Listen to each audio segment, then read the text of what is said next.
وكفى وسلام على عباده الذين اصطفى أما بعد فأعوذ بالله من الشيطان الرجيم بسم الله الرحمن الرحيم والعصر إن الإنسان لفي خسر إلا الذين آمنوا وعملوا الصالحات وتواصوا بالحق وتواصوا بالصبر آمنت بالله صدق الله مولانا العظيم.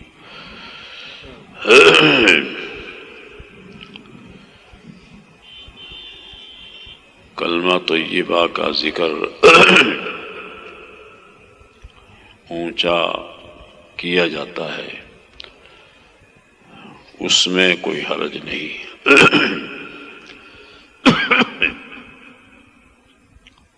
اسی طرح درود شریف بھی مناسب سی آواز کے ساتھ اونچا پڑھنے میں کوئی حرج نہیں۔ ہاں، نمازی نماز پڑھ رہے ہوں، کسی کی تلاوت میں خلل ہو، نماز میں خلل ہو، کوئی آس پاس سویا ہوا ہو، پھر کلمہ طیبہ بھی آہستہ پڑھنا چاہیے۔ سمجھی بھائی بات؟ عموماً ہمارے ساتھیوں کی عادت یہ ہے، جب درود شریف کی باری آتی خاموش ہو جاتے ہیں۔ سمجھی بات؟ ہاں، ایسی کوئی بات نہیں۔ کچھ چیخ و پکار تو ہم نے کرنی نہیں ہوتی، مناسب سی آواز ہوتی ہے۔ یہ ہمیشہ خیال رکھیں اس بات کا۔ یہ سورت چھوٹی سی سورت ہے جس کی میں نے تلاوت کی ہے۔ مضمون تو اس سورت کا بہت لمبا ہے، بہت زیادہ۔ بعض ائمہ نے لکھا ہے کتابوں میں کہ سورت عصر جو ہے قرآن کریم کا نچوڑ ہے۔ قرآن کریم میں اللہ نے جو کچھ بیان کیا ہے سورہ عصر میں اس کا نچوڑ ہے، اس کا حاصل ہے۔ تو ظاہر ہے پھر جس سورت میں سارا قرآن ہو تو وہ سورت پوری کیسے بیان ہو سکتی ہے؟ البتہ ایک چھوٹی سی بات عرض کرتا ہوں، وہ یہ ہے، سورت کی تفسیر یا مضمون تو اپنی جگہ ہے۔ باری تعالیٰ نے ابتدا میں جو لفظ فرمایا کہ والعصر ان الانسان لفی خسر، قسم ہے ہمیں زمانے کی، عصر کے وقت کی یا زمانے کی، کہ انسان گھاٹے میں ہے۔ ان الانسان لفی خسر، انسان اپنے آپ کو کامیاب سمجھتا ہے، یہ کامیاب نہیں ہے۔ جس بات کو، جس چیز کو یہ اپنے کو کامیاب سمجھتا ہے وہ کوئی کامیابی کی بات نہیں۔ اس کی وجہ کیا ہے کہ انسان کو یہ مغالطہ کیوں لگا ہے؟ جس مغالطے کو اللہ پاک اس مقام پر دور فرما رہے ہیں۔ کس وجہ سے انسان کو مغالطہ لگتا ہے؟ کہ جس کی بنا پہ اپنے آپ کو کامیاب سمجھ بیٹھتا ہے۔ دو باتیں آپ ہمیشہ ذہن میں رکھیں۔ ایک تو یہ ہے کہ ہمیں کسی کام کی ابتدا کا علم ہے، ہمیں کوئی خوشی اللہ نے عطا فرمائی، خوشی نصیب ہوئی، تو ہم اپنے سے باہر اس خوشی میں کیوں ہو جاتے ہیں کہ ہمیں اس چیز کے انجام کا علم نہیں ہوتا کہ یہ جو آج خوشی ہے یہ کل کیا نتیجہ لائے گی۔ آیا یہ خوشی جو اب ابتدا میں ہمیں حاصل ہوئی واقعتاً آخر تک یہ خوشی رہے گی، یا اس کا آخر غم سے دوچار ہونا پڑے گا؟ ایک تو انسان کو یہ مغالطہ لگتا ہے اس ابتدائی خوشی کے مراحل کو دیکھ کر اپنے کو کامیاب سمجھتا ہے۔ بعض دفعے ایسا ہو بھی جاتا ہے کہ جیسے اللہ پاک نے انسان کو خوشی نصیب فرمائی تو انجام بھی اس کا خوشی ہوتا ہے، آخر میں بھی خوشی ہوتی ہے، لیکن کبھی اس کا عکس بھی ہوتا ہے۔ ایک تو یہ بات ہے، انسان کو ہمیشہ اپنے کو کامیابی میں یہ مغالطہ لگتا ہے، تو باری تعالیٰ نے یہ بات یہاں فرما دی، ان الانسان لفی خسر۔ ہمیں زمانے کی قسم، عصر کے مبارک ٹائم کی قسم، یا دنیا کی تاریخی واقعات کو شاہد بنا کر فرماتے ہیں انسان گھاٹے میں ہے، انسان نفع میں نہیں۔ ان الانسان لفی خسر۔ وجہ اس کی ایک یہ ہے کہ انسان اپنے کو کامیاب سمجھتا ہے، اللہ نے اس کو کامیاب نہیں کہا بلکہ گھاٹے میں کہا، ناکام ہے، کامیاب نہیں، کہ اسے مغالطہ یہ لگ گیا جیسے اسے ابتدا میں خوشی آئی ہے وہ اس کو انتہا تک خوشی سمجھتا ہے، حالانکہ ایسا نہیں ہوتا۔ سمجھی بات؟ جیسا کہ روزمرہ کے واقعات میرے آپ کے سامنے، ہم بچوں کی شادیاں کرتے ہیں، بچیوں کی شادی کرتے ہیں، اپنی شادیاں کرتے ہیں، اپنے بھائی بہنوں کی شادیاں کرتے ہیں، انجام کو بھی پہنچ جاتی ہیں، نب بھی جاتی ہیں، بگڑ بھی جاتی ہیں۔ اگر اسے یہ علم ہو جائے کہ یہ شادی نبھنے والی نہیں ہے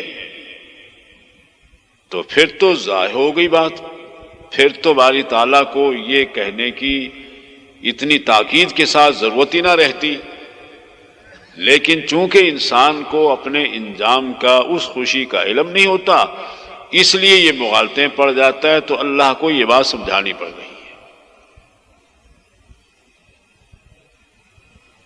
یہ بات آپ کے ذہن میں رہے گی ہمیشہ۔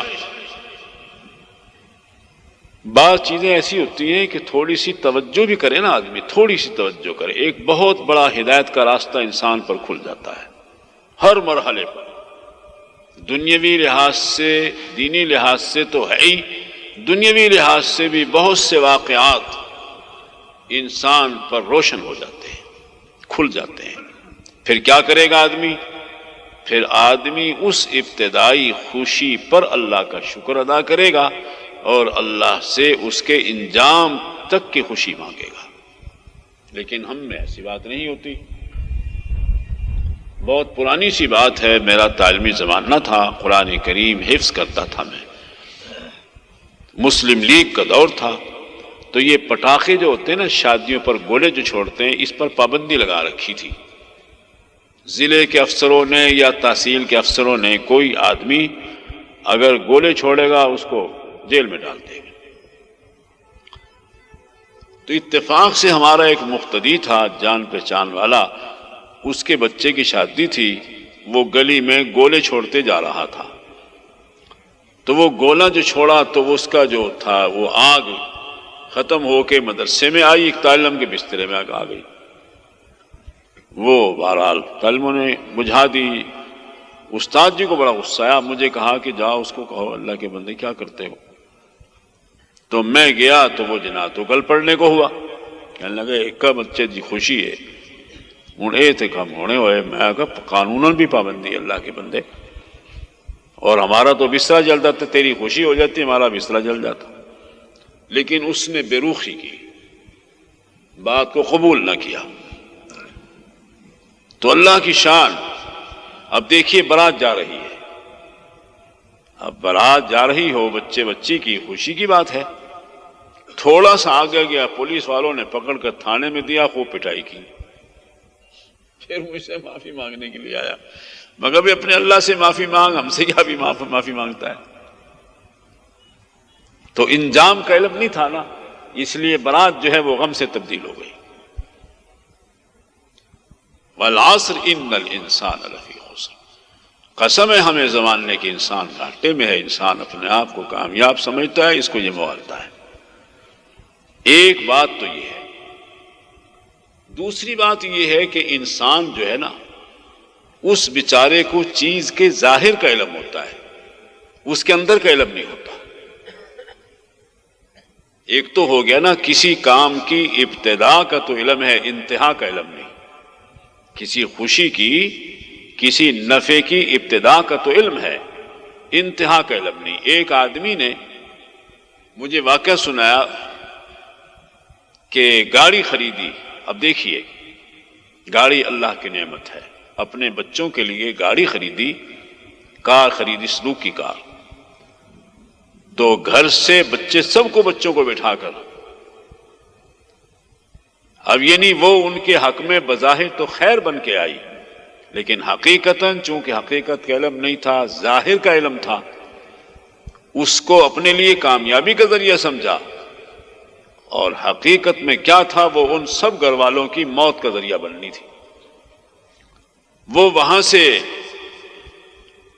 چلے شہر سے سیر کرنے کو، ادھر خوشاب روڈ پہ، کہیں سے راستے میں چوک آیا تو گاڑی تیز چلا رکھی تھی، ادھر سے گاڑی آئی، اس گاڑی نے صدوقی کا بھی کچھ نہیں چھوڑا، گھر والوں کا بھی کچھ نہیں چھوڑا، سب کو ختم کر دیا۔ بھائی کوئی نہیں سمجھ آئی آپ کو بات؟ یعنی ظاہراً گاڑی کا اللہ عطا فرماتے ہیں، کسی نے کار خریدی اپنے گھر والوں کے لیے، اپنے لیے، سفروں کے لیے، ایک خیر ہے، نعمت ہے۔ تو انسان جب بھی کوئی نعمت آئے، اللہ تعالیٰ سے اس کا ظاہر باطن خیر مانگے، یا اللہ جیسے ظاہر اس کا خیر ہے، اس کی حقیقت بھی خیر بنا دے۔ اب وہ حقیقت میں خیر نہیں تھی، ان کے حق میں شر تھی، وہ موت کا باعث ہے۔ یعنی خود بھی گئی، گھر والوں کی بھی جان لیوا بن گئی۔ فرعونی اپنے خیال میں نکلے اپنے گھروں سے بنی اسرائیل کا تعاقب کرنے کے لیے کہ ہم ان کو پکڑ کے لائیں گے، ان کی پٹائی کریں گے، ان کو یہ کریں گے، وہ کریں گے۔ اللہ فرماتے ہیں وَأَخْرَجْنَاهُمْ مِنْ جَنَّاتٍ وَعُيُونٍ وَكُنُوزٍ وَمَقَامٍ كَرِيمٍ۔ انہوں نے تو کہا نا ہم نکلے، فرمایا ہم نے ان کو ہمیشہ کے لیے نکال دیا۔ اب ظاہر میں ان کی حکومت ہے، اب کامیاب سمجھ رہے اپنے آپ کو، اور واقعتاً ہمیشہ ہمیشہ کے لیے قدرت نے اپنے گھروں سے نکال دیا۔ جیسے کہ آج واقعات ہمارے آپ کے سامنے ہیں۔ بھائی ایک آدمی گھر سے نکلتا ہے، کئی حادثوں کا شکار ہو جاتا ہے۔ تو یہ دو باتیں ہمیشہ انسان ذہن میں رکھے کہ باری تعالیٰ نے یہ بات جو فرمائی اس لیے کی کہ انسان بیچارہ، اس کا علم محدود ہے، چیز کی ابتدا کا علم ہے، انتہا کا علم نہیں۔ چیز کے ظاہر کا علم ہے۔ وہ کسی شاعر نے شعر کہا، چونکہ میرا تو ذہن نہیں ہے، بھول جاتے ہیں مجھے، کہ آدمی نے کپڑے پہنے، اب ظاہراً یہ کپڑے کیا ہیں، انسان کے لیے نعمت ہیں، زینت کا باعث ہیں، ستر عورت یعنی ننگیز کے ڈھانکنے کا باعث ہے۔ دو لحاظ سے انسان کا وہ جو لباس ہے، یہ انسان کے لیے نعمت ہے۔ ایک تو انسان کے جسم کے ننگیز کو ڈھانکتا ہے، دوسرا جسم میں حسن پیدا کرتا ہے۔ ظاہری وجود جو انسان کا اگر ڈھانچ ننگا ہو تو برا معلوم ہوتا ہے، کپڑوں سے حسن ظاہر ہوتا ہے، لیکن اب یہ جا رہا ہے، پیچھے دشمن نے تعاقب کیا تو آگے کانٹے دار درخت آئے، کپڑا جو ہے، کپڑا الجھ گیا کانٹوں میں، اب وہ کانٹوں میں جو الجھا، وہ نکالتے نکالتے دشمن سر پہ پہنچ گیا۔ تو شاعر کہتا ہے کہ میں نہیں پکڑا جاتا، مجھے لباس نے پکڑوایا۔ مجھے کسی نے پکڑوایا؟ اپنے کپڑوں نے پکڑوایا، میرے کپڑے میرے دشمن ثابت ہوئے۔ یعنی جب انسان پہ خدا کی گرفت آتی ہے، اللہ کی عذاب آتا ہے، یا امتحان آتا ہے، ابتلا آتا ہے، تو جو نعمت ہے وہ انسان کے لیے عذاب بن جایا کرتی ہے۔ حدیث میں آتا ہے، حضور اکرم صلی اللہ علیہ وسلم فرماتے ہیں، اما عائشہ واقعہ نقل کرتی ہیں کہ کبھی میں نے دیکھا ہے جب ابر آتے تھے حضور کا چہرہ مرجھا جاتا تھا، چہرے پر نا یعنی تھوڑا سا غم کے آثار ہوتے تھے، بے چین سے ہو جاتے تھے۔ تو اماں جی نے ایک دن پوچھا، حضور نے فرمایا کہ عائشہ، کبھی کبھی ان ابروں سے خدا کا عذاب بھی آیا کرتا ہے، اولے پڑتے ہیں، ان ابروں سے پتھر برستے ہیں، ان ابروں سے کبھی آگ برسا کرتی ہے۔ اس لیے مجھے خیال آتا ہے کہیں ایسا نہ ہو کہ یہ رحمت لے کے نہیں بلکہ عذاب لے کے آیا۔ اس لیے باری تعالیٰ نے انسان، چونکہ دیکھیے قرآن کریم کے نزول سے لے کر قیامت تک کہاں کہاں دنیا کی حکومتیں ہوں گی، لوگوں کو کامیابیاں، ظاہراً پتہ نہیں کیا کیا خوشیاں، ان خوشیوں میں وہ دین کو، اپنی قبر کو، اپنی آخرت کو، سب کچھ اسی کی دو پہ لگا دے گا۔ وہ اپنے آپ کو کامیاب سمجھ رہا ہے، لیکن ان الانسان لفی خسر، انسان گھاٹے میں ہے۔ اور اس کی دو وجہ، ایک وجہ یہ کہ اب اس کے انجام کو نہیں دیکھتا، اسے انجام کا علم نہیں، دوسری وجہ ہے کہ اس کے ظاہر کو دیکھ رہا ہے، اس کے باطن کا علم نہیں۔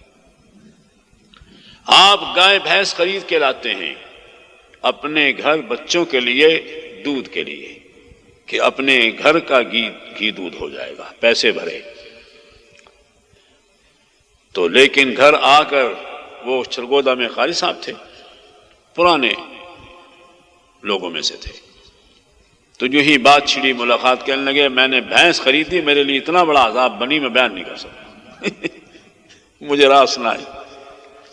اس لیے فرماتے ہیں جب اللہ کی نعمت آئے اس کو مبارک ہونا مانگو اللہ سے، یا اللہ اس نعمت کو، یہ جو خوشی آپ نے مجھے نصیب فرمائی ہے، اس کا کیا کرو، میرے لیے مبارک بنا دو۔ جیسے ابتدا میں خوشی ہے، اس کے انتہا بھی مجھے خوشی نصیب ہو، آگے چل کر یہ میرے لیے وبال نہ بن جائے۔ جیسے ظاہراً یہ چیز میرے لیے نعمت ہے، اس کو حقیقتاً بھی نعمت بنا دے، کیونکہ ہر چیز میں، یاد رکھنا، ہر چیز میں اللہ نے خیر کے ساتھ شر کا پہلو بھی رکھا ہے بطور امتحان کے، کیونکہ دنیا میں دونوں چیزیں جو چل رہی ہیں، جیسے کفر و اسلام چل رہا ہے، فسق و فجور اور تقوی بھی چل رہا ہے، اسی طرح دنیا میں خیر اور شر بھی دونوں چل رہے ہیں۔ تو بعض چیزوں میں اللہ نے خیر غالب کی، بعضوں میں شر غالب کیا۔ تو مجھے آپ کو اب یہ بات کیوں فرماتے ہیں؟ اس لیے کہ ہماری طرف متوجہ ہو، اور یہ بات ہم سے مانگ کہ تم گھاٹے کی لائن سے نکل کر نفع کی لائن میں آ جائے، نقصان کے ماحول سے اپنے آپ کو نکال، اللہ کی طرف سے جو نعمتوں میں خیر رکھی ہے، خدا سے جب خیر مانگے گا تو اللہ خیر کو غالب فرما دیں گے۔ حدیثوں میں آتے ہیں جب کسی بستی میں داخل ہو تو بستی کی خیر اللہ سے مانگو، یا اللہ مجھے بستی والوں کا خیر نصیب فرما، اور میرے خیر سے ان کو فائدہ پہنچا، بستی والوں کے شر سے مجھے بچا، میرے شر سے بستی والوں کو بچا۔ یہ حدیث میں دعا آتی ہے۔ ہمیں تو چونکہ آتا جاتا کچھ نہیں، نماز کا سجدہ بھی پتہ نہیں کیسے دیتے ہیں، نماز بھی ٹوٹی پھوٹی، پتہ نہیں آتی ہے کہ نہیں آتی، دعائیں کون یاد کرتا ہے؟ سمجھی بات؟ تو وہ اسی لیے یہ بات فرمائی کہ والعصر ان الانسان لفی خسر۔ تو یہ بات کیسے پیدا ہوگی؟ یہ جو میں نے بات عرض کی کہ ابتدا تو خوشی کی ہے، انتہا کا علم نہیں، ظاہراً تو خوشی ہے، اس کی حقیقت میں اس کا علم نہیں، تو بھئی یہ بات انسان کے اندر تب پیدا ہوگی جو اللہ سے صحیح تعلق پیدا ہوگی۔ قرآن کریم نے کہا کہ ایمان والے آدمیوں کو جب خوشی ہوتی ہے وہ زیادہ فرحت نہیں کرتے، شیخیاں نہیں مارتے، اللہ کا شکر ادا کرتے کہ یا اللہ یہ نعمت آپ نے مجھے عطا فرمائی ہے، آئندہ بھی اس نعمت کے خیر کو مجھ سے متعلق آپ ہی نے کرنا ہے، آج اگر یہ خیر ہے تو ہمیشہ ہمیشہ کے لیے خیر رہے۔ سمجھی بات؟ تو اس کے لیے اللہ کی یاد کی ضرورت ہے، اللہ کی طرف متوجہ ہونے کی ضرورت ہے کہ جب بھی کوئی اس قسم کا واقعہ ہو، انسان کے سامنے دونوں چیزیں آنی چاہیے، اس کی ابتدا اور اس کا باطن۔ جب ابتدا کے ساتھ آخر کا نتیجہ سامنے آئے گا تو زیادہ خوشی نہیں کرے گا، بلکہ ایک لحاظ سے فرماتے ہیں عمرو بن عاص رضی اللہ تعالی عنہ نے جب ملک فتح کیا، آپ نے وہاں کے شیوخ کی دعوت کی، مورخین نے لکھا جو بڑے بڑے شیوخ تھے نا جن کو شکست دی آپ نے، ان کی دعوت کی، بہت پرتکلف کھانے کھلائے، دوسرے روز پھر دعوت کی، اپنا جو کھانا تھا فقیرانہ وہ کھلایا۔ تو انہوں نے کہا کہ یہ آپ نے کیا کیا؟ فرمایا یہ میں نے دونوں قسم کے کھانے اس لیے کھلائے کہ تمہیں بتلاؤں کہ کہ وہ جو کل کھانا کھایا ہے آپ نے وہ مفتوح قوموں کا کھانا ہے. جو قومیں تعیش پڑ جایا کرتی ہیں وہ کبھی بھی فاتح نہیں بنا کرتی. تم ہمارے مقابلے میں کامیاب کیوں نہیں ہوئے؟ تم ایسے کھانوں کے عادی ہو. اور یہ آج جو کھانا کھلایا یہ فاتح قوم کا کھانا تمہیں کھلایا. ہم فاتح ہیں، ہمارا یہ کھانا ہے.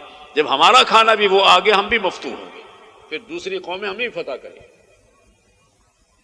دیکھیے کہاں بات پہنچائی.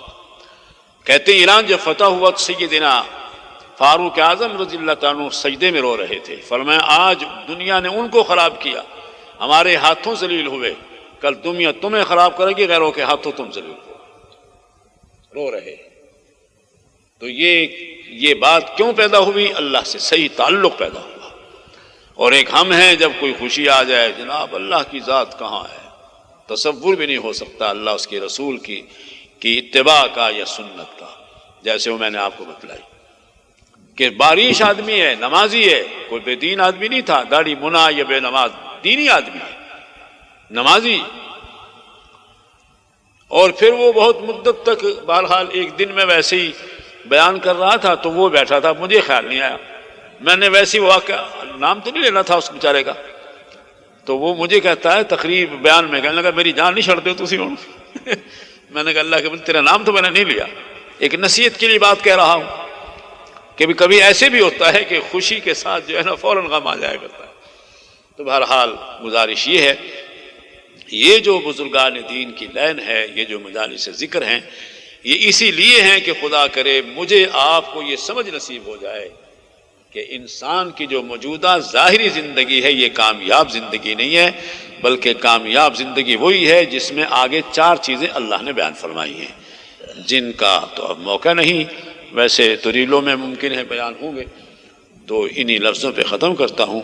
کوئی دعا فرمائیں، کوئی ساتھی اللہ اللہ کرنے والے ہوں گے یا جو کچھ بھی. جی اللہم صلی علی سیدنا محمد وآلہ وبارک وسلم. ربنا تقبل منا انك انت السميع العليم وتب علينا انك انت التواب الرحيم. یا اللہ ہم سب کو اپنی یاد کی توفیق دے، اپنے ذکر کی توفیق نصیب فرما، اپنی زندگی کے یہ قیمتی لمحات کو کی قدر کرنے کی توفیق نصیب فرما، ہمارے دلوں کی غفلت کو دور فرما، ہمارے دلوں میں اپنی یاد، اپنی طرف کا دھیان، توجہ، اپنی محبت کا جذبہ نصیب فرما. اس کے لیے جو محنت کی ضرورت ہو وہ ہمیں کرنے کی توفیق نصیب فرما. صلی اللہ علیہ نبی الکریم. آگے آگے ہو جاؤ، سینے سے کپڑا ہٹا لو سپیکر، بس بچے. ساری کی ساری محنت دل پر ہوتی ہے. جو بھی اللہ اللہ کریں گے، ذکر کریں گے، اس کا تعلق دل سے ہوگا، دل پر دھیان ہوگا. جتنے بھی بزرگان دین کے طریقے ہیں سب دل پر محنت کے ہیں، یاد رکھنا، چونکہ سارے کا سارا مدار دل پہ ہے. دل آدمی کا صحیح ہے، سارے جسم کے اعضاء صحیح ہوں گے. اگر دل درست نہیں ہے، دیکھیے دل میں برائی کا ارادہ ہوتا ہے، پھر آدمی ہاتھ پیر سے برائی کرتا ہے. تمام تر محنت دل پر کی جاتی ہے. آہستہ ذکر کا طریقہ بھی بزرگان دین کا ہے، اونچا بھی طریقہ ہے. لا الہ الا اللہ بھی ہے، اسم ذات اللہ اللہ بھی ہے، بہت اس کے سبق ہیں. تمام کا حاصل یہ ہے کہ دل پہ انسان کا کیا ہے، اللہ پاک کے نام کا نقش بیٹھ جائے، سکہ بیٹھ جائے. اور اس کی میری بات یاد رکھنا، بہت بڑی محنت کی ضرورت ہے. یہ کوئی معمولی بات نہیں ہے. یہ گھڑی ہے نا، اب تو یہ سیلو والی گھڑی آ گئی. کسی زمانے میں چابی بھرتے تھے گھڑی کی، چابی بھر دی ہفتہ تک چلتی رہی. آپ کچھ عرصہ جب چابی بھریں گے، اللہ کے نام کا ذکر کریں گے، پھر یہ آپ کا دل اللہ اللہ شروع ہو جائے گا. پھر یہ کبھی بند نہیں ہوگا، ہر وقت اللہ اللہ کرتا رہے گا. نماز پڑھیں تو بھی دل اللہ اللہ کر رہا ہے، عبادت اور کوئی کر رہے ہیں تو بھی دل اللہ اللہ کر رہا ہے، سو رہے ہیں آپ پھر بھی دل اللہ اللہ کر رہا ہے، دنیا کا کام کر رہے ہیں پھر بھی دل اللہ اللہ کر رہا ہے۔ یہ آپ کو کسی اور جگہ بات نصیب نہیں ہو سکتی، یاد رکھنا۔ جتنے بھی دینی ماحول ہیں ان کے اپنے فوائد ہیں، لیکن یہ فائدہ کہیں نہیں مل سکتا۔ بلکہ اس سے بڑھ کر آدمی جب بیت الخلاء میں ہوتا ہے نا، زبان سے اللہ کا نام نہیں لے سکتا، کوئی بات بھی نہیں کر سکتا، دل وہاں بھی اللہ اللہ کرے گا، وہ لگا رہے گا۔ تو اس کے لیے ظاہر ہے ہر کام کے لیے محنت کی ضرورت ہے۔ اگلے دن میرے پاس ایک آدمی آیا، کہنے لگا جی پہلے تو حقے بڑھایا کر، پہلے تو ہماری دکان پہ چونکہ حقہ پیتے تھے ہمارے بڑے، 2 سال تک حقہ بھراتے تھے، حقے بھرنے کی عادت ڈالتے تھے، جس کو کام سکھاتے سیل مینی کا۔ اب چونکہ ہماری دکان پہ حقے کا مسئلہ نہیں ہے، ہم 2 سال تک بچے سے صفائی کراتے ہیں دکان کی۔ سمجھی بات؟ درزی کے پاس چلے جاؤ، وہ کاج بنانے میں بھی وقت لگاتا ہے کہ وقت لگے اس پر تاکہ صحیح کاج بنانے سیکھے۔ تو بھائی دنیا کا کوئی کام بھی ایسا نہیں کہ جس پر وقت لگائے تو اللہ کا نام دل میں بٹھانے کے لیے۔ یوں ہی میں آدمی صبح شام کو تھوڑی سی تسبیح نہیں، یہ ابتداءً عرض کر رہا ہوں تھوڑی تسبیح، آگے چل کے انشاءاللہ آپ کا شوق بڑھے گا اور آہستہ آہستہ آہستہ آہستہ دل میں اللہ کا نام بیٹھ جائے گا۔ 5 تسبیحیں لا الہ الا اللہ کی کرنی، ناف سے لا اٹھا کر سر تک لے گیا، الہ سجے کندھے پہ، الا اللہ کی چوٹ یہاں دل پہ، لا الہ الا اللہ لا الہ الا اللہ۔ جب تسبیح ختم ہونے لگے محمد الرسول اللہ، پورا کلمہ پڑھ لو اور اللہ سے دعا کرو ایک ہی لفظ کے ساتھ، یا اللہ مجھے اپنی محبت نصیب فرما۔ پھر دوسری تسبیح، پھر تیسری، اس طرح یہ ابتدائی یہ 5 تسبیح۔ ایک بزرگ نے لکھا ہے کہ 50,000 یومیہ ذکر کیا جاتا تھا اس زمانے میں۔ پھر ہمارے دیوبند کے بزرگوں نے لکھا جو شیخ تھے 10,000۔ مولانا زکریہ رحمہ اللہ نے تبلیغی نصاب کے فضائل ذکر میں لکھا 5,000۔ پڑھ لے بے شک کوئی آگے کہ اگر کوئی آدمی یہ چاہے کہ اللہ کی معرفت مجھے حاصل ہو، اہل اللہ عموماً 5,000 کی تعداد بتاتے ہیں، درمیانی، اس سے کم بھی ہوتی ہے زیادہ بھی ہوتی ہے، درمیانی تعداد 5,000 ہے۔ تو یہ تو ابتدا میں اس لیے تھوڑی بتائی جاتی ہے تاکہ آدمی ذرا طبیعت پر زیادہ بوجھ نہ پڑے، آہستہ آہستہ عادی بن جائے۔ تو یہ 5 تسبیحیں پڑھنی، صبح پڑھو یا یہ جو ٹائم مغرب کا ہے عشاء کا ہے، اور 3 تسبیحیں درود شریف کی، اللہم صلی علی سیدنا محمد وآلہ وبارک وسلم۔ اس میں خیال کرنا ہے حضور پاک صلی اللہ علیہ وسلم کے لیے اللہ کے دربار میں رحمت کی دعا کر رہا ہوں، اور کلمہ طیبہ میں خیال کرنا ہے ساری مخلوق کی محبتیں نکال کر اپنے دل میں اللہ کی محبت لا رہا ہوں، اللہ کی محبت دل میں لا رہا ہوں۔ یہ دونوں اکٹھے بھی کر سکتے ہیں یا یوں بھی کر لیا، درود شریف کی صبح کر لی، شام کو لا الہ الا اللہ، اور اگر ایک ٹائم پہ وقت مل جاتا ہے تو دونوں ایک ٹائم پہ بھی ہو سکتی ہیں۔ باقی جو مسنون تسبیحات ہیں، تیسرا کلمہ استغفار، وہ بھی ایک ایک تسبیح، لیکن یہ جو تسبیح ہیں دونوں درود شریف اور لا الہ الا اللہ، یہ آرام سے توجہ کے ساتھ دھیان سے بیٹھ کر کرنے والا ہے، چلتے پھرتے نہیں۔ ایک بزرگ تھے، ان کی خدمت میں حاضر ہوا تو مرید سے پوچھ رہے تھے بھئی یہ ذکر کرتا ہے کہ جی ہاں لڑکوں میں بیٹھ کے کرتا ہوں، بچوں میں پڑھاتا ہوں۔ فرمایا ہاں مولوی صاحب، بچوں کے پڑھائی کا ٹائم اپنا ہو، ذکر کے لیے تنہائی اختیار کرو۔ اس قاری صاحب کو سمجھا رہے تھے ایک بزرگ، سمجھی بات؟ تو یہ تسبیح جو سارے سن رہے ہیں، پہلے ساتھی ہیں پرانے، وہ بھی اپنی غفلت کو دور کریں، اور یہ حضرات بھی دعا فرمائیں۔